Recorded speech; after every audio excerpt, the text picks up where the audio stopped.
വിശുദ്ധ ബൈബിളിലെ എസെക്കിയേൽ പ്രവാചകന്റെ പുസ്തകത്തിൻ്റെ ആമുഖം. ബാബിലോണിൽ കേബാർ നദീതീരത്ത് പ്രവാസികളോട് കൂടെ ആയിരിക്കുമ്പോഴാണ് എസെക്കിയേലിന് പ്രവാചക ദൗത്യം ലഭിക്കുന്നത്. ക്രിസ്തുവിന് മുൻപ് 597 നബൂഖദ്നേസർ തടവുകാരായി കൊണ്ടുപോയവരുടെ കൂടെ എസെക്കിയേലും ഉണ്ടായിരുന്നു. ഏശയ്യായ്ക്ക് ഉണ്ടായതുപോലുള്ള ഒരു ദൈവിക ദർശനത്തിലാണ് എസെക്കിയേലിനെ തിരഞ്ഞെടുത്ത് അയക്കുന്നത്. പുരോഹിതനും കൂടിയായിരുന്ന എസെക്കിയേൽ പ്രവാചക പാരമ്പര്യത്തെ മറികടക്കുന്ന വിധം ദേവാലയത്തോടും ആരാധനാവിധികളോടും പ്രതിപത്തി കാട്ടിയിരുന്നു. പ്രവാസാനന്തരം ദേവാലയം യഹൂദ സമൂഹത്തിൻ്റെ കേന്ദ്രമായി പരിണമിച്ചതിൽ എസെക്കിയേലിൻ്റെ സ്വാധീനം കുറച്ചൊന്നുമല്ല. എസെക്കിയേലിൻ്റെ ഗ്രന്ഥത്തിൻ്റെ ആദ്യ ഭാഗം പൊതുവെ ശിക്ഷയെപ്പറ്റിയാണ്.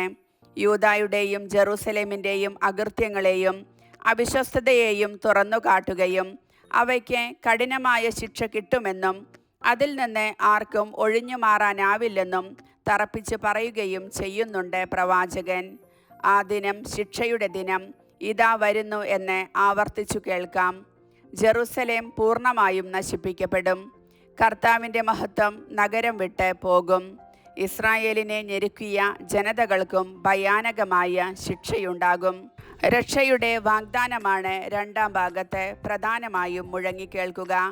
തൻ്റെ അജഗണമായ ജനത്തെ കർത്താവ് നേരിട്ട് മേയിക്കും.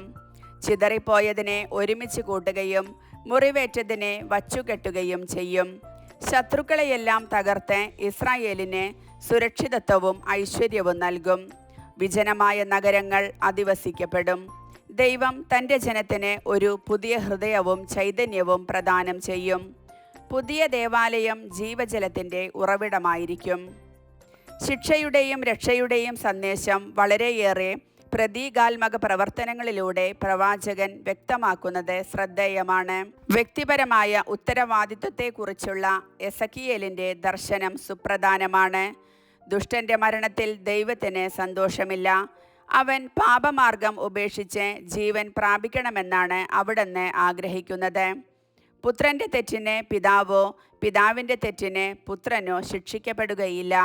ഓരോരുത്തർക്കും അവരവരുടെ പ്രവർത്തികൾക്കുള്ള പ്രതിഫലം ലഭിക്കും.